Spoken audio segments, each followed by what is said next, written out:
Not a guy on YouTube, not an actor in a movie, a real man. Maybe an uncle, maybe a coach, maybe a boss who walked into a room and somehow changed the temperature of it. Try to remember exactly what he did. I'll tell you what he didn't do. He didn't talk fast. He didn't fill the silence.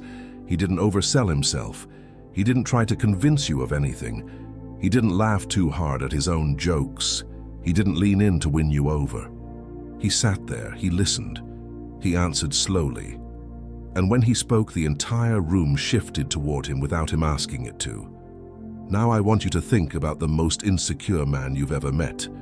The talker, the one who is always performing, the one who needs every story to come back to him, the one whose body is always slightly leaning forward, trying to keep your attention, the one whose laugh is half a beat too loud.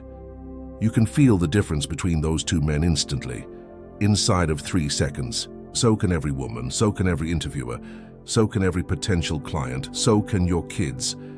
The difference between those two men is not intelligence, it is not money, it is not looks, it is not even what they have accomplished.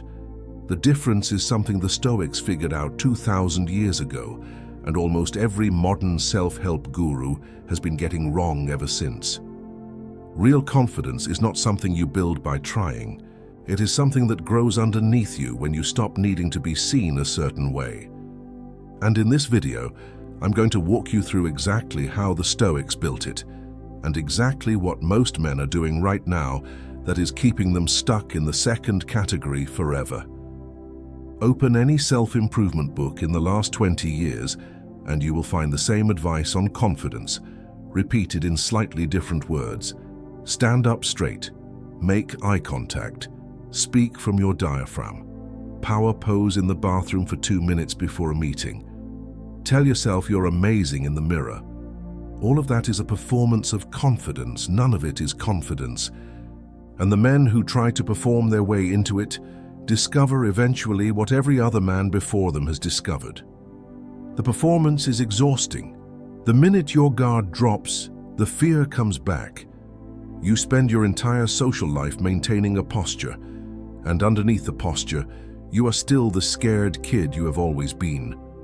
The Stoics had a completely different model, and it is the only model that has ever actually produced confident men. They said this: a man is not confident because he has practiced acting confident. A man is confident because he has done 4 specific things that make trying unnecessary.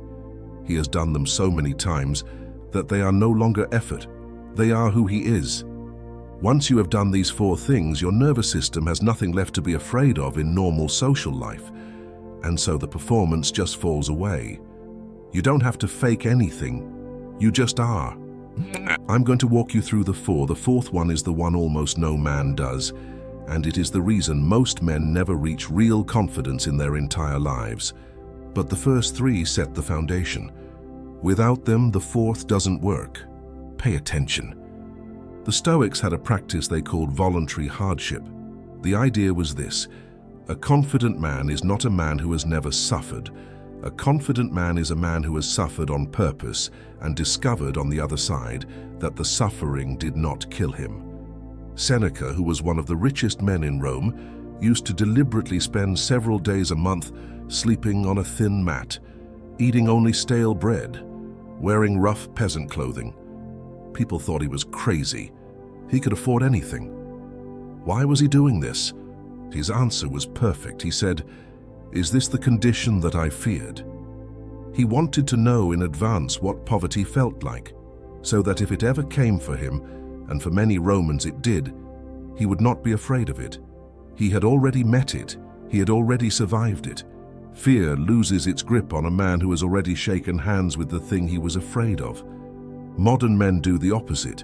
We build our entire lives around the avoidance of discomfort. Heated homes, air conditioning, padded shoes, soft chairs, fast food, constant entertainment, heated water on demand, filtered air, algorithmic content that never challenges us. And then we wonder why we are so anxious, why every small setback feels enormous, why we cannot speak up in a meeting without our heart racing, why we cannot ask for what we want without sweating. Because we have never voluntarily met hardship. We have never done the proof of concept, so every cell in our body still believes that discomfort might kill us. Here is what you do. Once a week, you do something physically hard on purpose. A long run when it's cold, a heavy lifting session when you don't feel like it, a cold shower that lasts longer than you want, a fast that goes past the first hunger pang. Sleep on the floor for one night, hike a long trail, do something that, when you finish it, you can look in the mirror and say, "I did that, and I am still standing." You do this every week for a year and your nervous system rewires itself. It stops sending the alarm at every minor stressor because it has data, actual experience, that you can survive much harder things. That data is the foundation of real confidence. You cannot fake it. You can only earn it. The second source of fake confidence is what I call outcome attachment. Modern men live inside it constantly. You walk into a job interview attached to getting the job. You walk into a date attached to her liking you. You walk into a meeting attached to the boss's reaction. You walk into a conversation with your father attached to him finally seeing you. And the attachment leaks out of you in 1,000 tiny tells. Your voice goes higher. Your eyes search their face for approval. You laugh too quickly. You agree too readily. You give away your position before they ask for it. Every person in the room can feel the leak. They cannot always name it, but they feel it, and it makes them lose respect for you, even if they like you. The Stoics had a phrase for the antidote. They called it the dichotomy of control. The idea is simple. There are things you control: your effort, your preparation, your character, your words, and there are things you do not: outcomes, other people, the future. You orient your entire psychology around the first category. You release the second. Marcus Aurelius, when he was emperor of Rome, used to remind himself before every meeting, "I will encounter today people who are arrogant, ungrateful, jealous, and difficult. None of it can harm me if I do not let it." That is the operating system of a confident man. He shows up prepared, he does his work, he says what he means, and then, whatever happens, happens. The outcome is not his. He has already done his part. Here is the practice.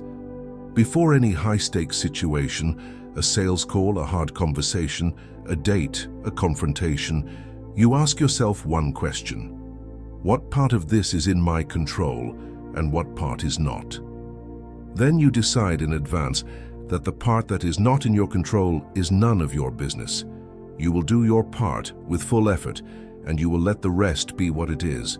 You walk in with that decision already made, and the people in the room feel it instantly, because they are used to dealing with men who are subtly begging for the outcome to go their way. You will not be one of them. There is a single behavior that signals confidence faster than any other. It is also the easiest to practice, and it is the one most men cannot do. It is silence. Watch insecure men in conversation. Their fastest reflex is to fill silence. The moment there is a pause, they jump in, they make a joke, they add a comment, they restate what was just said, they throw out a follow-up question. They do anything to keep the air moving, because silence makes them feel exposed. Confident men sit in silence. They let it happen. They use it. They understand that the man who is most comfortable with silence in any conversation is, by default, the highest status man in the conversation. There is a Stoic principle that captures this exactly. Zeno of Citium, the founder of Stoicism, said, "We have 2 ears and 1 mouth, so that we can listen twice as much as we speak." In modern terms, the man who pauses 3 seconds before responding is signaling something the man who responds instantly cannot. He is signaling that the other person's words deserve to be considered. He is signaling that his own response is going to be deliberate, not reflexive. He is signaling that he has nothing to prove, and therefore nothing to rush. This is how you start. In every conversation today, you do 2 things. You wait 3 seconds after the other person finishes speaking before you respond. And when there is a natural pause, you do not fill it. You let it sit. You hold eye contact. And you let the other person fill the silence instead. The first few times you do this, it will feel agonizing.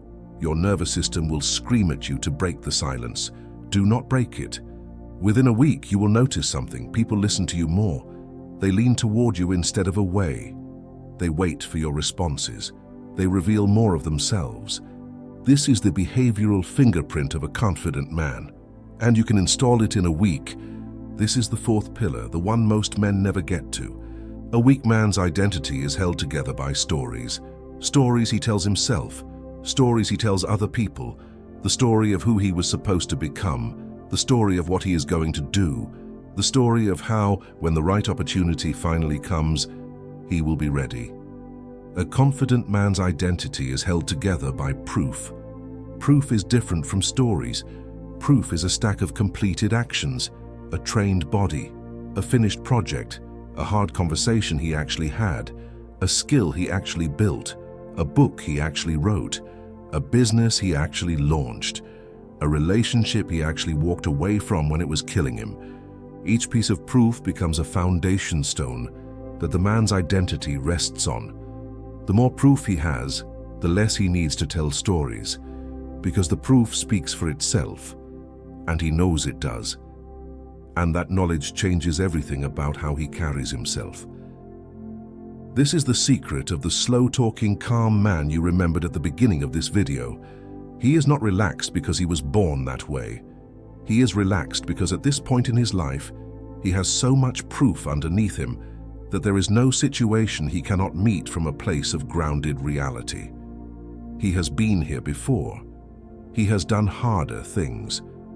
He knows what he is capable of because he has the receipts. Most men spend their 20s and 30s accumulating stories about who they will eventually be. Confident men spend the same years accumulating proof. Here is your assignment, and this is the heaviest one in the video. Sit down with a piece of paper. Make 2 columns. On the left, write the man you have been telling people you are, the version of you in the stories. On the right, write the man your actions have actually proved you are over the past 12 months. You will find a gap. Every man finds a gap. The work for the rest of your life is to close that gap, not by changing the stories, by changing the actions, by doing the work that makes the story true. That is what the Stoics meant when they said, "Don't explain your philosophy, embody it." Become the man through proof. The confidence comes free. So, 4 pillars. Survive something hard on purpose. Release your attachment to outcomes. Hold silence longer than anyone else. Stack proof, not stories. That is the entire Stoic blueprint for the kind of confidence you cannot fake and other men cannot imitate. The shortcut everybody wants does not exist. The power pose does not exist. The script that turns you into a confident man does not exist. What exists is this: a man who has met hardship and survived, a man who has stopped begging for outcomes, a man who is comfortable in his own silence, a man whose actions have built a stack of proof underneath him that he can lean on when the world gets heavy. That man does not walk into rooms trying to be respected. He walks in already being it, and the room rearranges itself around him without him asking it to. You can become that man. It will not happen this week. It will not happen this month. It will happen slowly, over years of doing the 4 things you have just been given. But when you become him, you will be unrecognizable to yourself, and you will look back at the man you were when you clicked this video, and you will realize you have stopped trying because you stopped needing to.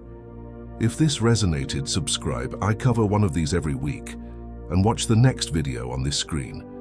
It goes deeper on the Stoic principle of voluntary hardship, exactly how to design a weekly practice that actually rewires your nervous system. The work begins now.